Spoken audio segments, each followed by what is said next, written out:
ay Go 2020 campaign ngayon. Kaya gusto natin mas maraming sumali at makapag-share ng gospel.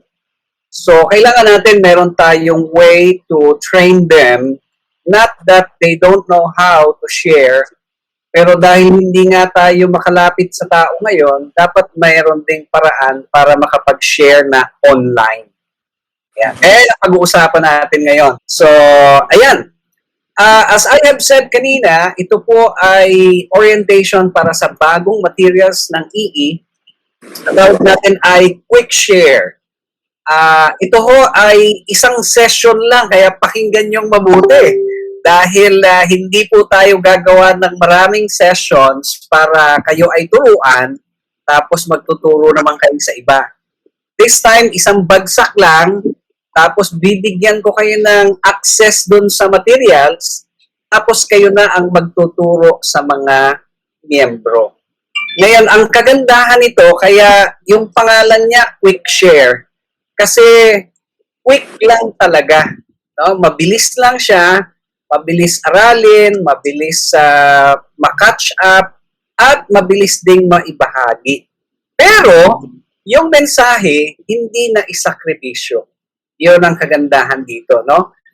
Yung paraan lang ang binago, tapos ito ay online. Online na ang ibig sabihin, yung tuturuan natin, makapagtuturo tayo online sa mga members, at yung mga matuturuan natin online ay makakapag-share din ng gospel sa kanilang pamilya, physically, at saka online sa kanilang mga kaibigan. Ayan, so kaya bagong concept talaga ito para sa atin, no? So, ang gagawin ko po ngayon, for the next several minutes, ay i-go through ko kayo doon sa actual na portal na gagamitin nating materials para kayo po ay makapagturo, no? And then after that, pwede kayong mag-question sa akin. Kung meron kayong mga tanong, ay bibigyan ko kayo ng kasagutan sa abot ng aking kaya. Pagkatapos ay kung kayo po ay desididong sumali dito sa programa, ang good news, libre, walang babayaran. Okay? Pangalawang good news, walang bibilihing materials. No? Kasi yung ating materials ay digital at online. Kaya ibibigay po natin sa inyo. This is a special offering of Evangelism Explosion Philippines. Now, pakinggan nyo lang kasi, well, of course, hindi tayo sanay, no? Ito ay bago sa atin. Ang totoo niyan, ako mismo, nung ginagawa ko po ito, medyo, aminin ko, medyo mahirap kasi limited yung resources and hindi rin ako talaga sanay dito. Pero sa awa ng Diyos at sa kanyang gabay ay natapos yung materials at ngayon po ay na-launch na yung materials at kayo yung pangatlong batch ng akin pong i-orient para dito sa materials na ito. At there are a total of 54 na nag-i-implement na so far. Kasi po ito ilang araw pa lang. Kaya kung tutusin, kasama pa rin kayo dun sa first batch. Okay? So, ang tanong muna bago tayo pumunta dun sa sa ating materials. Paano ba yan ginagawa? Ang usual na ginagawa pag sinabing online training ay parang kagaya nito. Meron tayong video conferencing. By the way, siguro hindi tayo sanay karamihan dito sa ating ginagamit. Ito po ay Google Meet. Ang Google Meet, para din siyang Zoom. Pero, mas secured kaysa sa Zoom. Ang Zoom, maraming issue no? At ito po ay, ang aking balita, gagawin ng libre ng Google. So, pwede na rin gamitin eventually, no? At ito yung ginagamit ko sa orientation kasi mas stable siya. Okay? Pwede rin kahit 100 yung sumali, ay okay lang din. Now, sa training, sa ating training sa mga miyembro natin, kasi hindi natin sila nalalapitan. Dahil online po ito, Ang disadvantage, pwede natin silang matrain kahit hindi natin sila idadala sa isang kwarto na yun yung usual nating ginagawa.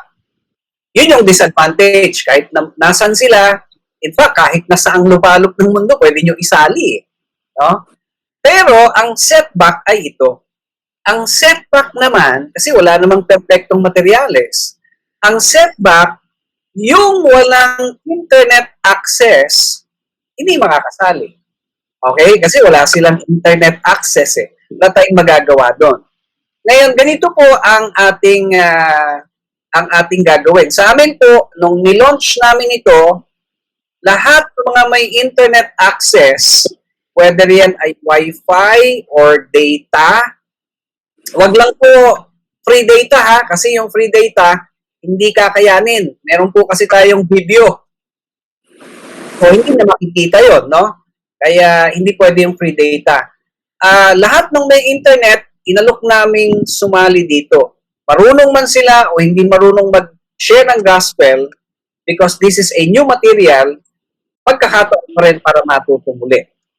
Ngayon, yung mga iba na may internet nga, kaya lang talagang sabi nila sarili nila, hindi ko na kayang aralin yan, walang tiyaga.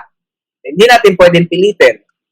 Tapos yung iba na talagang walang access, natawagan namin sa cellphone, ang sabi na lang namin sa kanila, okay, ito ho ay ginagawa para tayo ay makasali sa Go 2020. Ngayon, kung hindi kayo sasama sa training, ay bibigyan na lang namin kayo ng assignment na mag-share ng gospel sa 5 tao sa inyong sariling kaparaanan. Kung meron na silang alam na anumang paraan ng pagbabahagi ng ebanghelyo, they share the gospel sa 5 tao at the end of the month.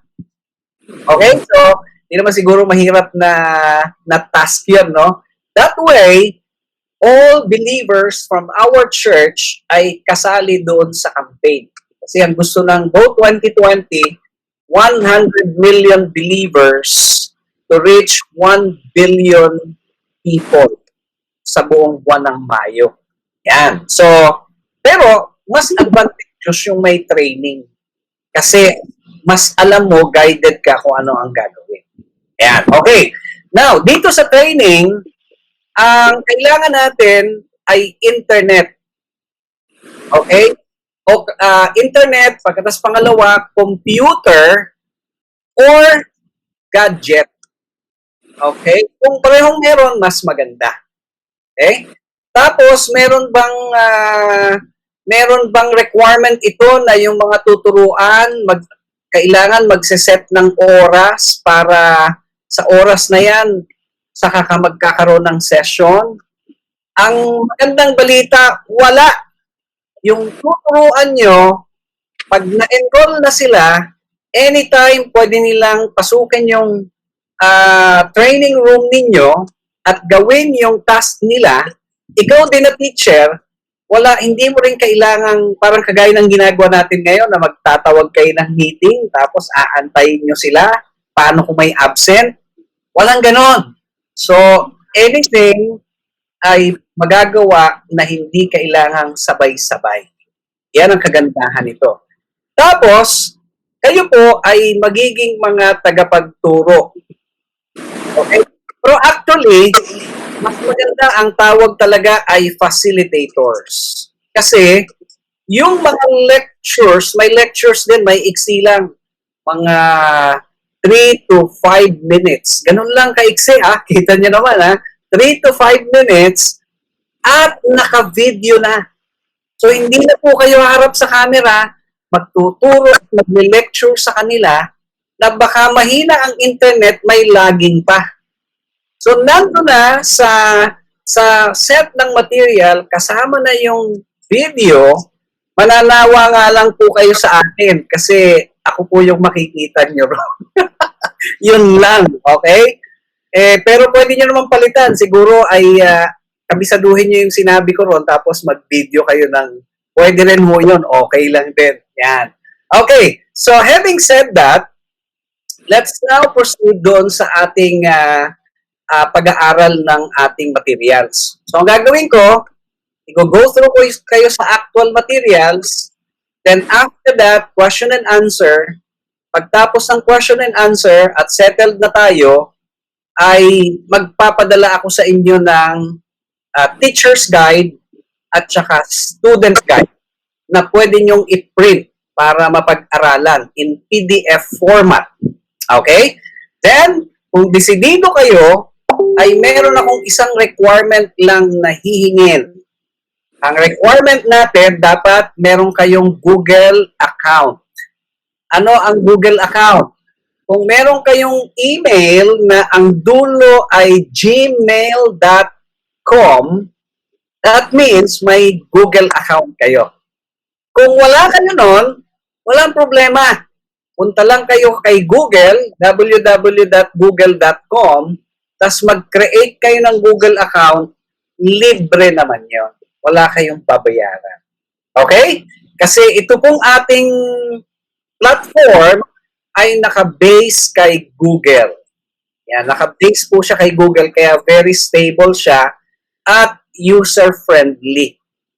Ang tawag po dito sa ating application na gagamitin ay Google Classroom.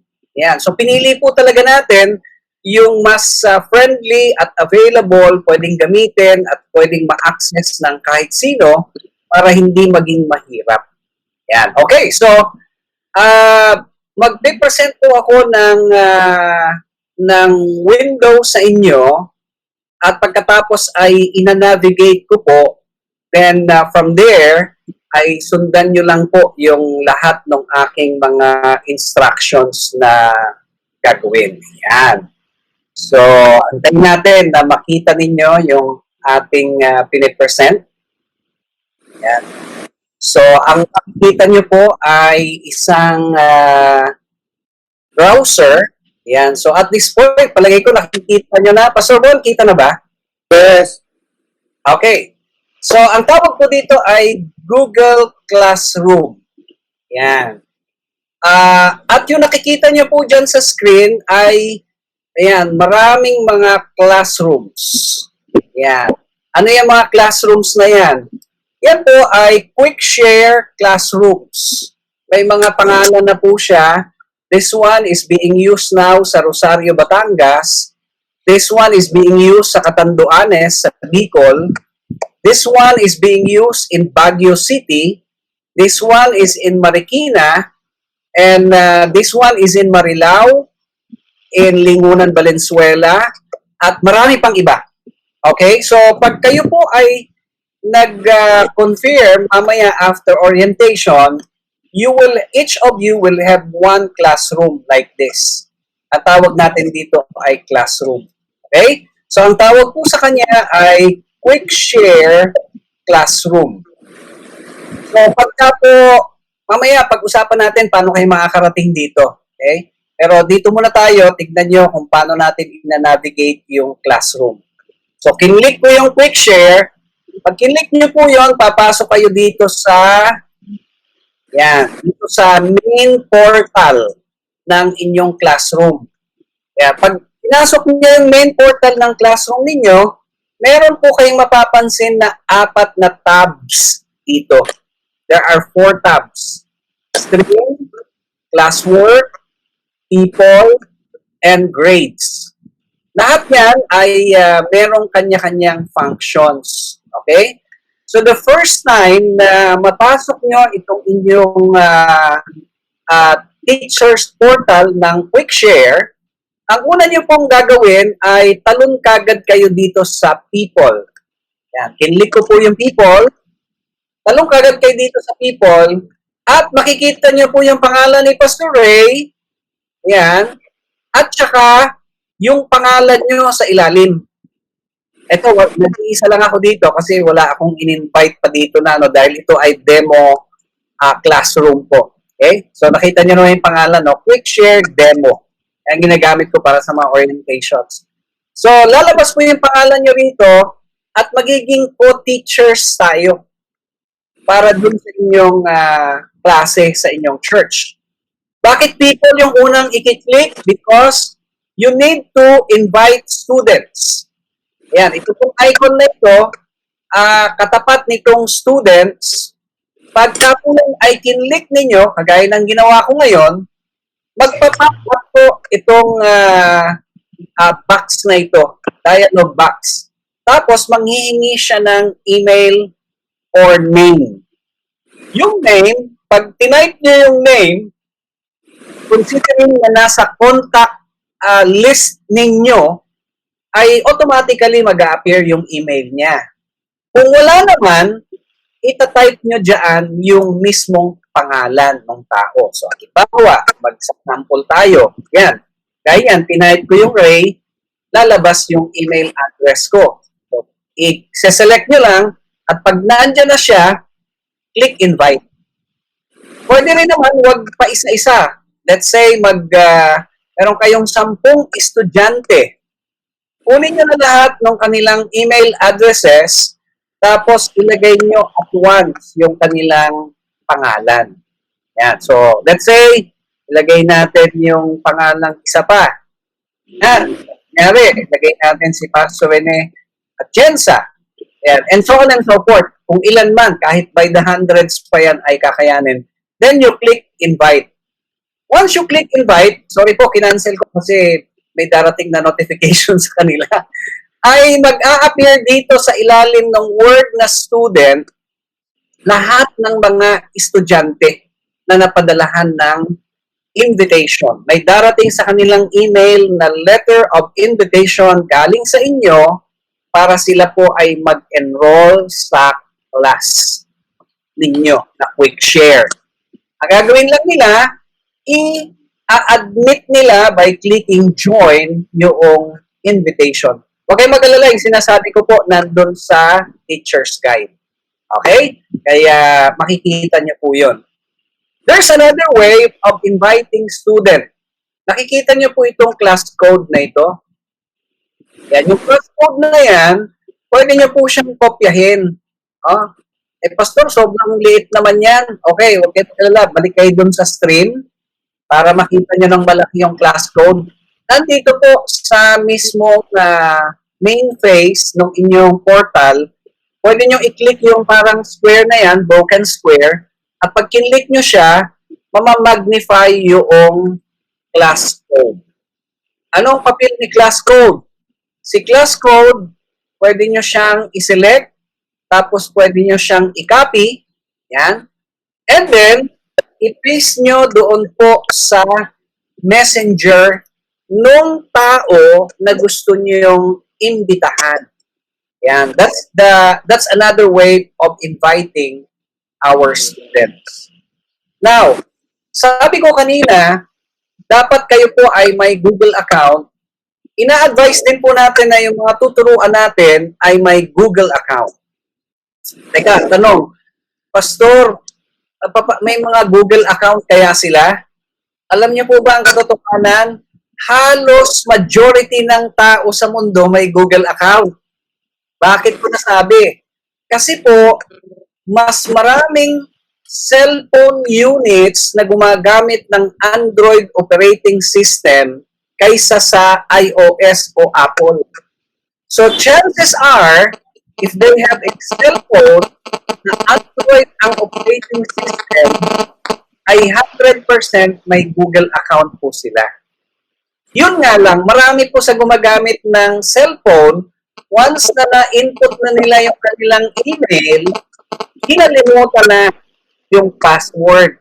Kapag ginigyan mo ng email, hindi na nila maibigay.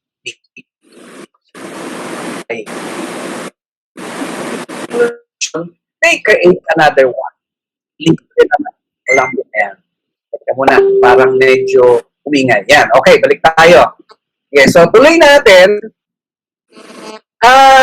Next, pagkatapos nyo pong matapos yung pag-invite ng mga students, okay, after inviting students, then ang sunod na tab na inyo pong pupuntahan ay itong classwork. Yung grades, huwag nyo munang pansinin kasi yung grades naman ay nag-auto-compute at nag-auto-assign siya depende doon sa ginawa ng mga students. No? By the way, ang Google Classroom ay ginagamit ngayon ng mga teachers as an alternative para ituloy nila yung pagtuturo sa kanilang mga klase kahit na naka-quarantine. Kaya naka-in po tayo sa trending ngayon when it comes to teaching. Okay, so let's click yung classwork. Yan. So pag click po natin yung classwork, nandito po yung ating curriculum. Yan, nandito po yung curriculum natin. At kanina, si Pastor Des ay nagtatanong, ano ba yung pumapaloob ka? Si Pastor August, ilang lessons ba yan? Okay, ito po yung mga topics na meron tayo. Overview, connecting with people, diagnostic question, explaining the gospel, prayer, commitment, assurance card, at saka yung course completion. Yung number 1 at saka number 7, hindi po siya lesson, kundi instructions. So yung quick share, for example, puntahan po natin itong quick share, overview. Yung overview, meron siyang 2 bar sa ilalim. Natin dito ay bar. Okay, merong overview tsaka 2 important questions. Yung overview, pag kinlik nyo po siya, okay, just for the sake of example, tapos ay i-scroll nyo siya, andyan po yung parang pinaka-introduction natin. Ano ba itong materials na ito? Mababasa nyo po dyan. And then, meron siyang 2 video na nakapaloob dyan. Ito pong 2 na ito, may link sa YouTube. Kaya ang gagawin nyo lang para mapanood po siya, po natin, pero hindi po natin tatapusin kasi although ito po ay maiksi lang, nakalagay 2 minutes. Ayan yung The Greatest Hour. Ito po ay galing sa Go 2020. Ayan. So papasok doon sa video, automatic para sa mga estudyante nyo, makikita po nila yan. They can view it kahit na sa cellphone nila o di kaya ay sa kanilang computer. So, diretso po yan ang play. Okay, so hindi po natin tatapusin dahil masyadong mahaba yan. Yung isa naman ay quick share introduction. Ganyan ang magiging itsura niyan. Pagka-click ninyo, magpa-prompt siya, tapos diretso na siya na supposedly magpi-play. Kung hindi siya mag-play, sabihin nyo lang, sorry, malakas. Yan. Tapos, welcome to Evangelism Explosion Training. Ayan. Huwag nyo na munang panoorin ngayon kasi baka hindi nyo na panoorin pagka nasa inyo na yung materials. Ayan. So, that is sa welcome and overview. Tapos, bawat lecture sa bawat session, ito pong Connect with People, actually lesson 1, meron din po siyang kasamang yung video. Ayan. Connecting with People. This is 4 minutes. So, makikita nyo na yung length na ganun lang siya kahaba kasi hindi naman ito designed talaga for a thorough lecture. This one is 3 minutes, diagnostic questions. And then sa explaining the gospel, another, I think mga 4 minutes ito. Ayan, tama, 4 minutes. Ayan, then, ganun din sa prayer commitment at saka dun sa assurance card. So meaning, meron po tayong 5 lessons na nakapaloob dito sa ating curriculum. Okay? And yung design ng buong training, gaano ba katagal? Ito po ay nakadesenyo na tatagal para maituro mula simula hanggang matapos ng 2 linggo. Wow, ang bilis naman. 2 linggo lang, no? Pero kung mabagal yung inyong mga kasama, pwede nyo naman bigyan ng grace period hanggang matapos yung buwan ng Mayo. Yan. So, ganun lang siya kadali, no? In fact, yung mga bata, baka yung buong lesson in 1 week, kayang-kaya nilang tapusin. Okay. So, bawat session or topic, mapapansin nyo po na meron siyang 3 palaging kasama. na halos magkakapareho in every session, pero magkakaiba po ng content, no? May lecture, second is reading, meditation, and discussion, and then merong action step. Ganon din dun sa next lesson, lecture, reading, meditation, action step. By the way, ito pong ibibigay ko sa inyo na materials ay yung portal ng teacher, editable. Ibig sabihin, pwede nyong galawin. Hindi kagaya nung sa estudyante, hindi magagalaw. Bigyan ko kayo ng halimbawa, Kunyari, baka magkamali lang kayo, parang warning na rin ito. Baka po madrag ninyo yung, ayan, kagaya nito, yung, let's say, yung isang, ayan, bigyan ko kayo ng halimbawa dito para lang maging aware tayo. So, let's say, ito ay nadrag ninyo at nailagay nyo dito. Yan. So, iba na yung areglo. Kaya siya nilagyan natin ng 3ABC, 2ABC, para makita natin, uy, saan ito dapat? Yan. Kung wala yung mga ABC, o kaya yung number, combination, mahirap natin maibalik dun sa dapat. So, in this case, i-drag nyo lang siya uli, no? I-select nyo, tapos ibabalik nyo dun sa tamang pwesto niya. No? This one is dapat nandun siya sa ikalawa. Yan. So, nabalik na siya dun sa tamang question niya. Kaya ko po ito ginagawa dahil ang ibig ko pong sabihin ay taranta na kayo pag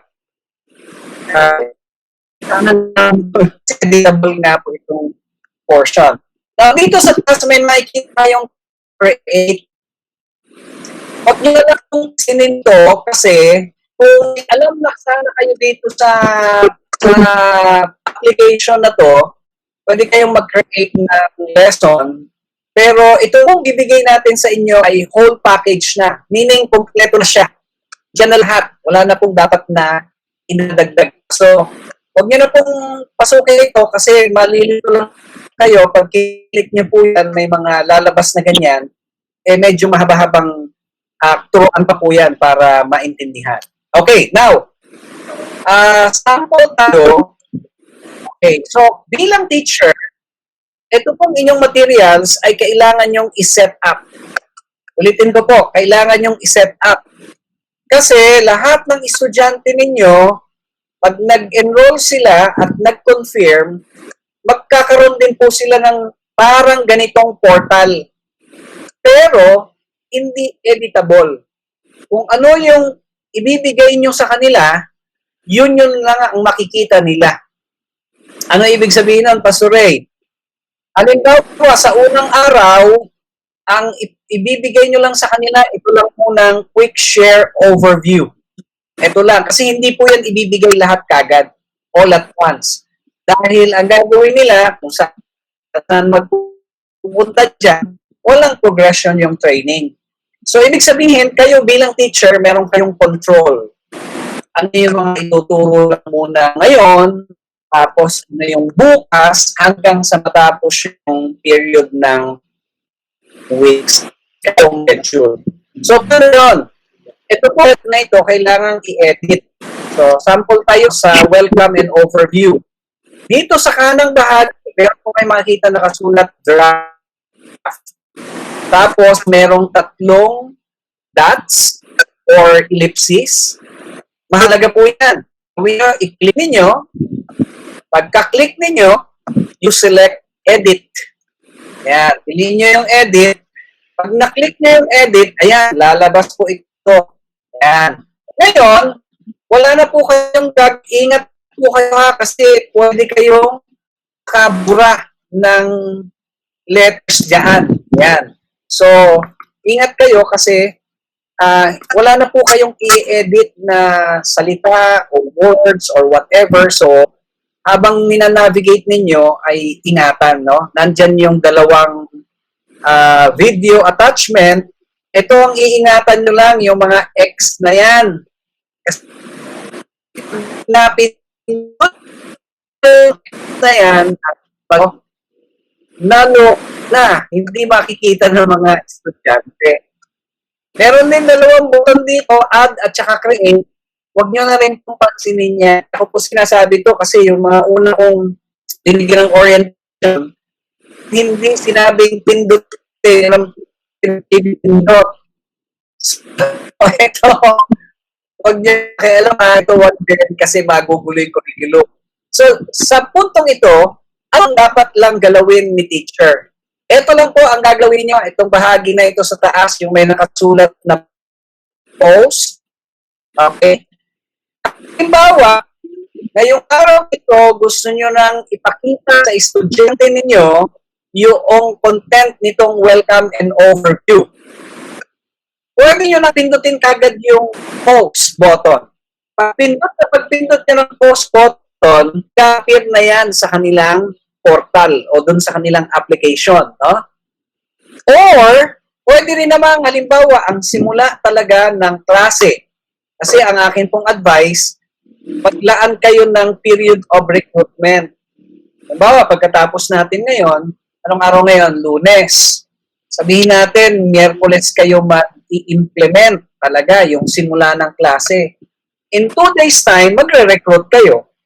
So habang nagre-recruit, pwede nyo nang, ang i-click niyo imbis na yung post, click nyo yung schedule. Yan. Ito ko na, ulitin ko, baka hindi nakita nung iba. Yan. Huwag po yung post, ang i-click natin yung arrow down dun sa tabi, lalabas po itong tatlong pagpipilian. Ang piliin natin, schedule. Yan. Tapos may lalabas siyang dialog box. And here, pwede kayong mamili kung kailan nyo ipopost ito para makita ng mga estudyante. So, kagaya ngayon ay A4, then pwedeng bukas i-post, pwedeng sa isang araw, o kung kailan mo gusto. So, meron kayong freedom. So, in this case, halimbawa, May 5, bukas, pwede nyo palagyan ng oras. Yan. So, alas 8 ng umaga, o kaya, lagay nyo ng 11 ng umaga, bago man ang halian, para mawala ng gana, ipopost nyo yung kanilang tatrabahuhin. Yan. So, pag kinlik nyo yung schedule, then automatically, without going in this portal, May 5, 11 a.m., sariling sikap na siya, ipopost na yung willing niya, makikita ng mga estudyante. Yan. So, yung tatrabuhin ni Teach Tayo. O, ganun din dito.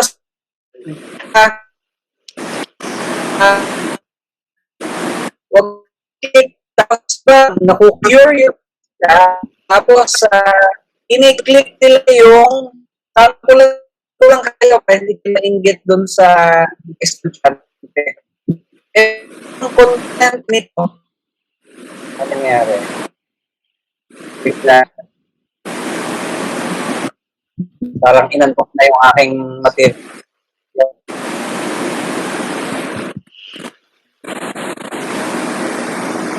So, balikan natin Ayan, pag click nyo po ito, tsaka attachment, yung attachment natin, pag kinlik nyo yan, pero hindi na po kailangan sa teacher kasi hindi yan dinisign para sa inyo, dinisign yan para may magamit yun na ipapagamit sa estudyante.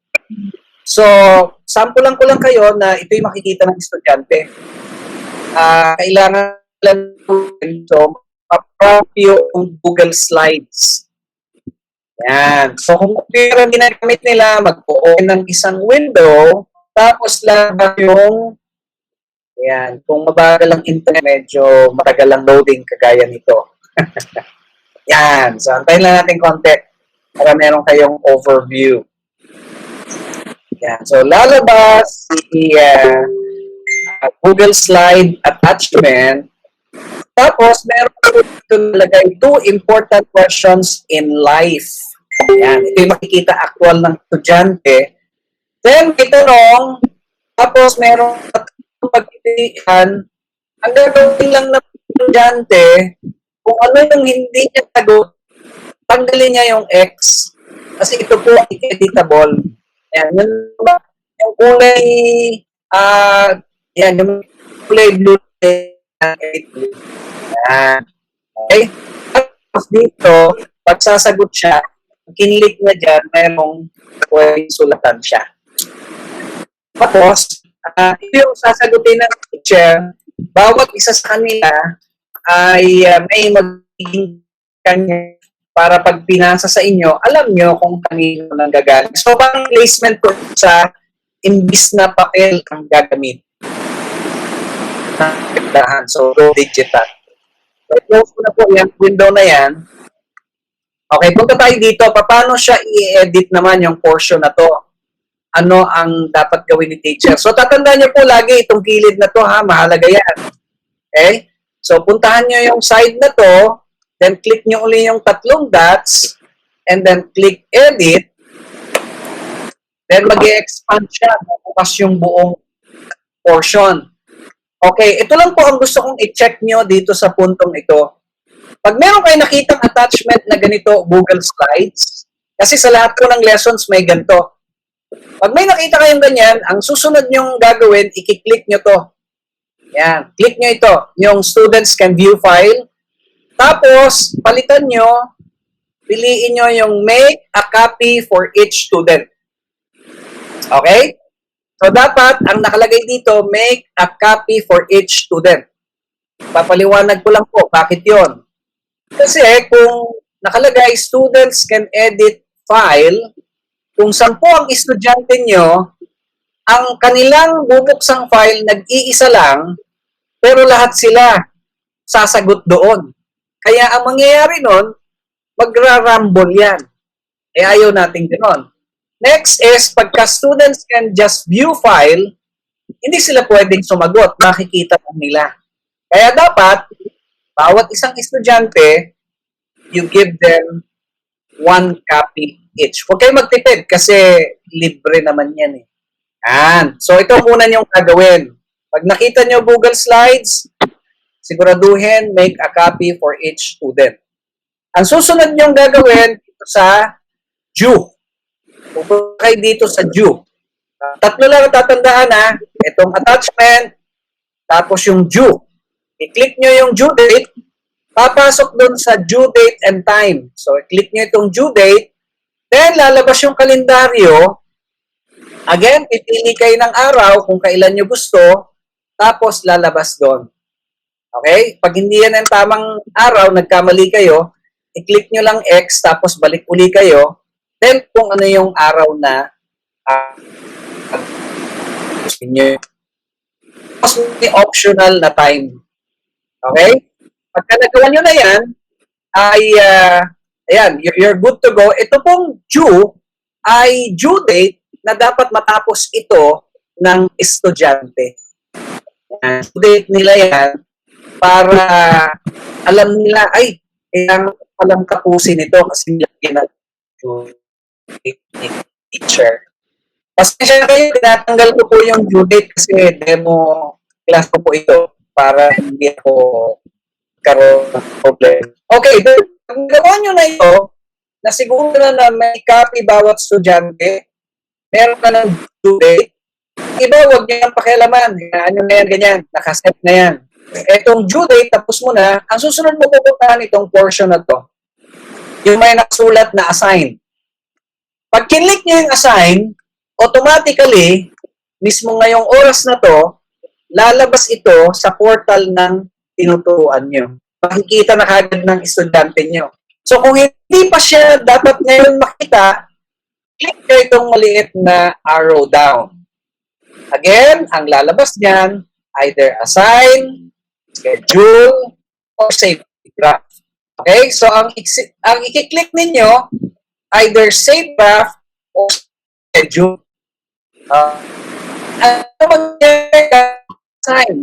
Again, nilitaw na sa portal ni student. Pinindot nyo yung save graph, yung saving na gino, masis lang. Pero hindi pa mapupost. Wala ring schedule ng posting. So, ang pinakamagandang gawin, click schedule, magpa-pop up ulit ito, then mag-set kayo ng schedule kailan siya post sa estudyante. So, yan ang function ng so, ito lang. Natapos niya, na ito, balik na ron. Para lang kita niyo yung itong portion na ito, hindi post nyo sa estudyante, kung siya ngayon, magiging kulay green na po siya. And yung ito, mga icons at saka letters na yan, words na yan.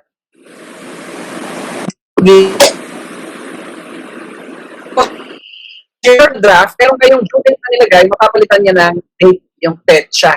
Okay? Na malalagay. So this time, makikita nyo, kasi parang yan na matatanggap ninyo, ganito ang tsura. Okay? So,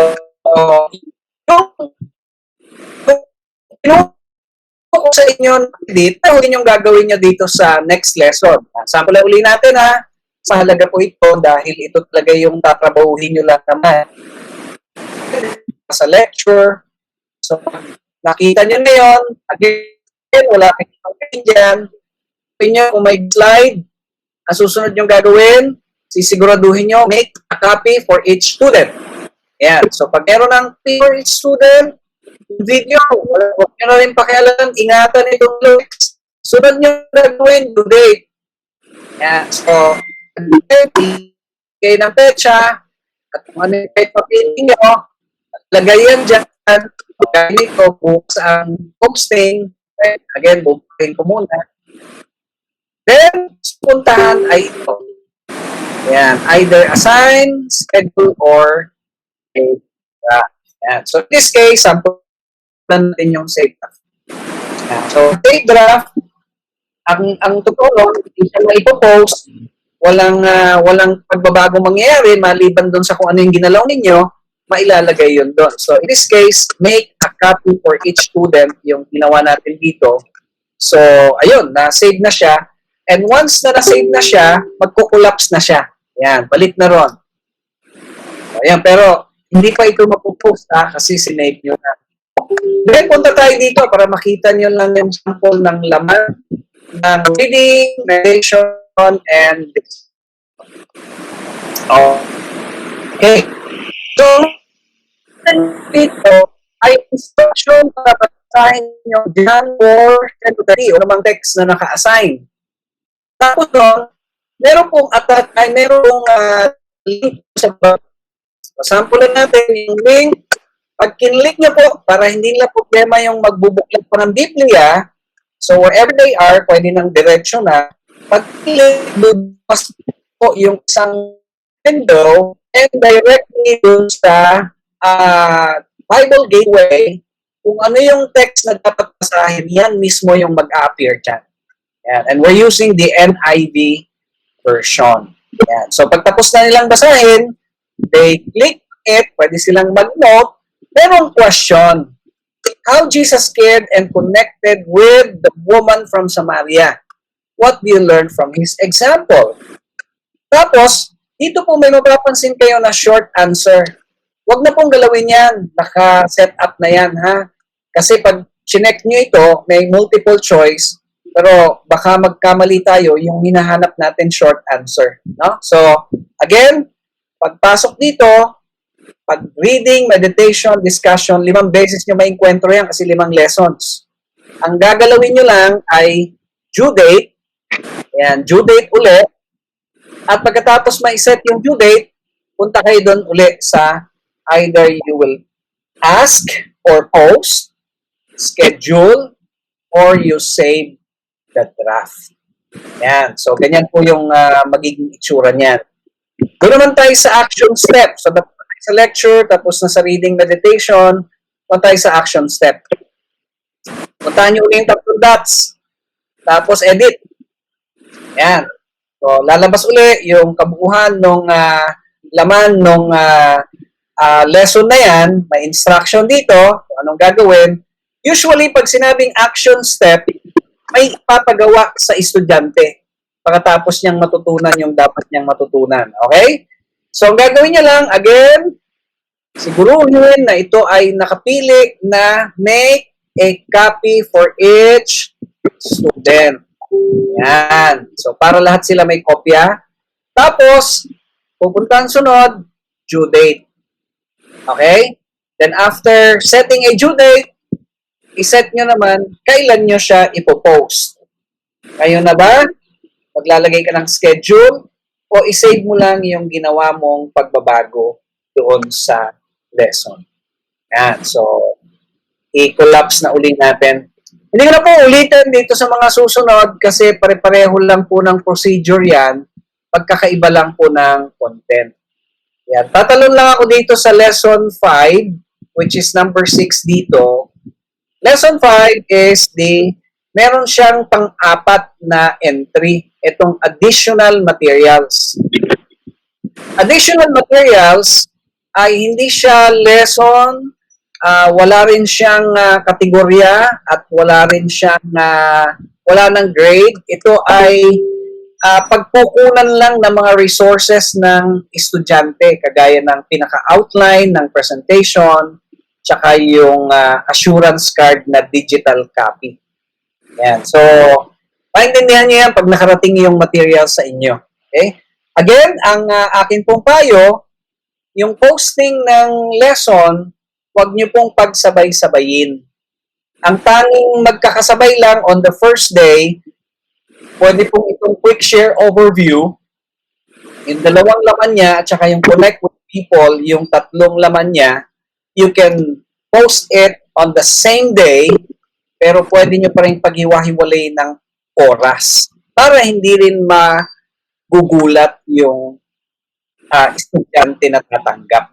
Okay? Then, after a day or two, send nyo naman itong number 3 or lesson number 2, yung diagnostic question, the lecture, reading, meditation, and action step. Hanggang sa matapos. So, ang akin pong payo, maglista muna kayo ng schedule na naka-spread out siya ng pagpo-post sa loob ng 2 weeks. Yan. Okay? So, ito pa isang bibigyan ko po ng diin. Pag kayo po ay nabigyan ito, nagsumali kayo dito sa campaign, kaya po Google ang atin o Gmail ang ating nirekomenda kasi ang Gmail po meron siyang Google Drive. So kung ano po itong pinakikita ko sa inyo, lahat ng content, pati video, mga forms, lecture notes, ay lahat yan mabibigay sa inyo. Tapos, mapansin niyo po rito may calendar, lahat nung nilagay niyo doon ng mga due dates, papasok niyan para ma-remind din kayo. Tapos yung drive folder, lahat ng content nang nandito, nandun po sa drive folder. Okay, kunyari, na-delete ninyo itong 2 important questions in life. Halimbawa lang, accidentally, ay napindot nyo itong, ayan, balikan lang natin accidentally napindot nyo yung X. So, nawala siya dyan. Saan nyo hanapin? Punta lang po kayo dito kay class drive folder. Yan. So, yung class drive folder, pupunta dun sa Google Drive ninyo kasi nag-create siya ng automatic na folder. Di na po kayong gagawa niyan. Pagtanggap nyo ng materials, talagang meron na kagad dyan. Galing, no? Automatic. Tapos, hanapin nyo dun yung nawawala. In that case, ang nawawala ay yung 2 important questions. Ayun na, nandyan siya, di ba? So, kung ano man yung ma-delete nyo ron, halimbawa, huwag kayo matakot kasi nandito. So, bilang teacher, you have the resources na kakailanganin nyo nandyan na kagad. So, anong gagawin nyo para mabalik? I-select nyo lang po yan, tapos ay kukuha kayo ng link, then i-paste nyo yung link doon sa materials. Okay? So, in case na it happen, huwag kayo mag-atubili, mag-message lang po kayo sa amin para matulungan namin kayo. Okay? So, I think that's all for the navigation of our materials is concerned.